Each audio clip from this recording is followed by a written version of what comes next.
Hey folks, welcome to my channel where I talk about careers and life in tech beyond software engineering. For those of you who are new here, my name is Divithakar. I'm a program manager lead at Google where I've been for almost 5 years now. I'm very passionate about mentoring people and getting them to their dream roles.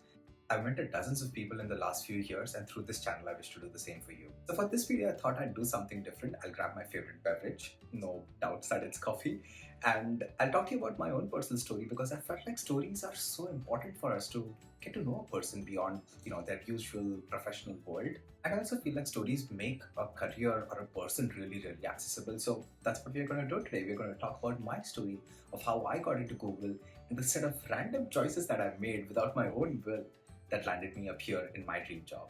Before we get started, please hit that subscribe button. Every notification literally makes my day.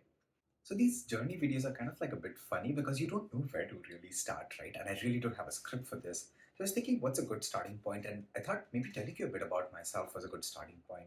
So even as a kid, I always remember fondly enjoying hearing people's stories and just making deep connections with them. And that's just something that you should keep in mind before we dive right in. So I went to DICT for my undergrad, which is the Dhirubhai Ambani Institute of Information and Communication Technology. And this is one of those institutes which only has computer science as the program that they offer. There's no mechanical engineering, electrical engineering, or whatever. It's just computer science. So it was very interesting for me because I never thought of myself becoming a computer scientist, even while I was growing up. It was just not something that I knew enough about. It was not just something that I thought I'd be good at, and I still landed up. Even before I knew that I was going to DICT, the summer between high school and the start of the college is when I'd taken actually a computer science course in C++, and I knew a bit of it. So the first semester kind of flew by in a swing because I was really comfortable with the concepts that they were teaching us, and I landed up in that class because one of my very close friends from high school wanted to join this C++ class, and their mother had really pushed them to go into it, and I was their very close friend. So I was like, okay, I'll tag along. I don't have other things going on this summer, and I was really anxious about college results. Anyway, so the first semester was flowing by really well. I was enjoying the coursework, and interestingly, DICT has a lot of humanities courses. So each semester you take one or two humanities courses, which are a part of your core program. So they're not optional in those traditional ways. A lot of the founding professors at my institute were actually humanities professors. So we had a very strong cohort of professors who were teaching us. I remember the first time I took the humanities course, and I was just completely blown away by the sheer depth of thinking that went behind how our societies function, how Indian society came to be, how tech had a role to play in it, and so on and so forth. And by tech, I mean broadly science. And each semester, we were taking new courses, be it in economics, science, technology, and society, foundations of Indian society, uh, and so on and so forth. So it was just really fun. So along with doing all of this coursework in computer science there was also exposure to these courses, and I was having a great time learning through these courses because this was just a big part of my personality too, as I mentioned, right? I just love learning more about people, societies, and communities. And I was having an amazing time learning through these courses. I was always the first one to arrive at these classes, sit in the first bench, ask a ton of questions, and I was just loving it. So in my third year of university, or junior year for people in the US, I was deciding, okay, do I do a software engineering internship like all of my colleagues do, or should I go for something different and try a humanities research internship? And that's exactly what I did. At that random moment, I decided, okay, I want to try something different, and I'm going to do an economics internship with my professor who I really enjoy working with. And that's exactly what I did. It was a blast. I was doing quantitative and qualitative work with one of my favorite professors, and I was learning a lot about the impact of technology and society, and it was just so fun. And we had a publication that came out of that summer research internship, so that was really fun. So in your final year of university or senior year for people in the US is where you start to make key decisions about your career, right? And the decision that I made was that I did not want to opt for these campus placement processes that get you into software engineering jobs. I decided that I really enjoy the intersection of what's happening by knowing more about communities and seeing the impact of tech rather than just how the tech works.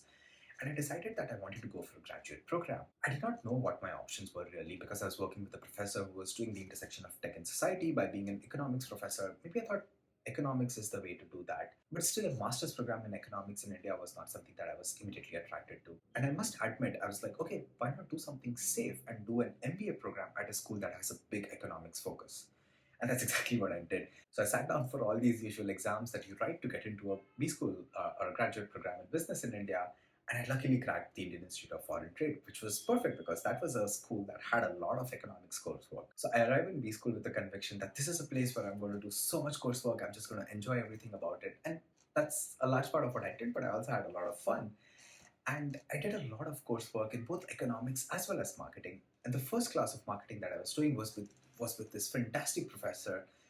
And at the end of my first class, I walked up to her and said that, ma'am, I'm going to get a PhD at some point. How do I do that? Right. So at the end of my first class, that was the statement that I said to my professor. She's like, just take a moment, learn a bit more about this course, and then take your decision. But B school was such an interesting time because classes were so engaging. You were doing case studies and you were learning so much always. So as is life, you have to make decisions all over again. And I had to soon choose whether I wanted to sit for a marketing internship, a finance internship, or a trade internship, and so on and so forth. And by this time, I'd actually gotten very, very interested in marketing because this was a field that I felt truly understood people, because you have to really understand their needs, their priorities, who they are as people, and most importantly, what will strike a chord with them. So I decided, okay, I'm going to do this. I continued to do my economics coursework, but I was actually enjoying marketing a lot. For marketing, the coveted positions actually are in FMCG brands. And I did not get through FMCG brands in spite of getting shortlisted for them. And unsurprisingly enough, I landed up at a tech company called eBay. And I landed up at eBay without knowing what function of marketing that I'll end up in, whether it's going to be brand, social media, or analytics, and so on and so forth. I was excited that I was going to be working at this cool tech company. I was going to be based in Bombay, a city that I really, really loved at that time. And I was just excited. And I was supposed to go for my student exchange in Barcelona just right after I got through eBay. So I was really excited that I'll go have a great time in Europe and come back and spend some time at eBay in Bombay. That's exactly what I did. I worked with a fantastic manager. Again, got extremely lucky that I was working on something that was at the intersection of understanding people deeply, had a lot of quantitative and qualitative work, and also had a lot of glamorous things to do. I was going to these award shows and fancy places that I was getting invited to because I was working in brand. So I came back from my internship at eBay, all charged up. I had a great time. I worked with an awesome manager, an awesome team. I was doing very impactful work. I got to create a bunch of tools and frameworks that the team was going to be using for a very long time. But I had to make a decision of what I want to do next. I did not get a full-time offer from eBay because I think they were going through the acquisition process with Flipkart and so on and so forth. But that was the time I had to make a choice all over again on what do I do next. So I started thinking, okay, maybe I'll sit for other marketing companies on campus because I've had a summer internship in marketing, and maybe that's the kind of like offers I'll get even for my full-time ones. And there was a consulting company visiting at that point of time, which I applied for, thinking, why would I even get a shortlist? I don't even have any form of work of consulting on my resume. Why would they even shortlist me or even select me? I still applied, and I was not still sure, right, whether I wanted to go into this company. I got a shortlist. I sat through the interviews, acting slightly disinterested because I was still not really sure because I wanted to do marketing. But as fate had it, I got through that consulting company. And in all honesty, I got through it. There was a sense of relief that, okay, now I don't have to think about my future all over again. But I was not very happy at that point of time. I was just thinking, this was not something that I did intentionally. This is not something that speaks me. And while I was just happy to be done with the process, but I was not happy with the fact that I'd made a career choice which was not fully dictated by who I was or who I wanted to be in my professional life. So soon after, you get back into the mode of, just chilling. You are not really thinking a whole lot about your career. You're just spending your last semester in your B school with your friends and just hanging out and going out and so on and so forth. So somewhere around December, one of my very close friends from undergrad, who was at Google at that point of time, pinged me for something, and he's like, hey, we're looking for engineers for this particular role. Do you know anyone?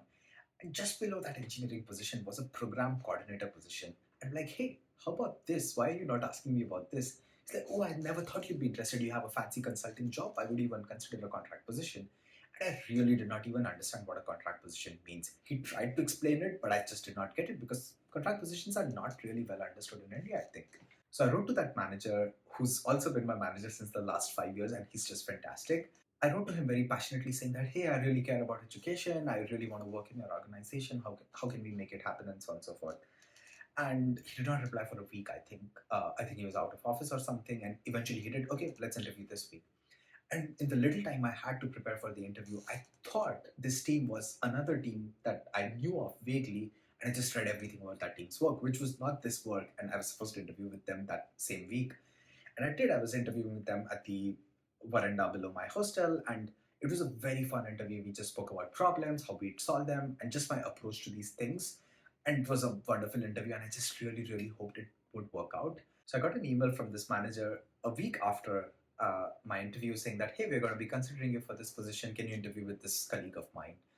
And I interviewed with that colleague, and it went well for a while till he asked me about this algorithmic problem to solve. And I honestly just said that, look, I have been a bit out of touch from DSL-like problems, But I'm very confident that I can brush these up and get back to the game as soon as I want. So instead of beating around the bush or bluffing, I just said that look, I don't remember this stuff anymore because I'm not in very deep touch. And I got the offer, and it was just this moment where I felt internally happy instead of the consulting offer that I got where I was not really happy, and I knew that I'd made the right choice. I knew I was going to be working on interesting things with a manager who's super cool, who really is working on like interesting problems, and I'll get to work with him on those. So eventually I landed up at Google. I was so incredibly happy that I'd made the right choice. Every day I was learning something new. But always there was this fear, right? Because I was on a contract position, I was not really sure on what was next for my career. I started out on a 1 year contract, I believe. But anyway, in spite of that fear of the contract position, I talk about my work to my fellow B school colleagues, and they're like, "Oh my God, how are you talking about your work so passionately? We don't like what we are doing here." And a lot of these colleagues are actually folks working in marketing and the places that I'd aspired to go to.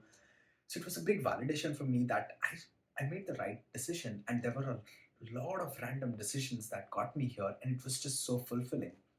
And I kept doing what I loved doing. I was learning about education in the country. I was talking to ministries. I was talking to academics. I was talking to researchers at Google. I was talking to researchers in other companies.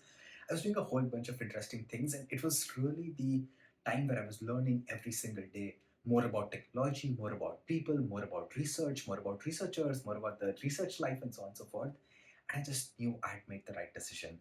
And I was so incredibly happy. And soon after, of course, as luck played it, there was a full time position that opened up on the same team.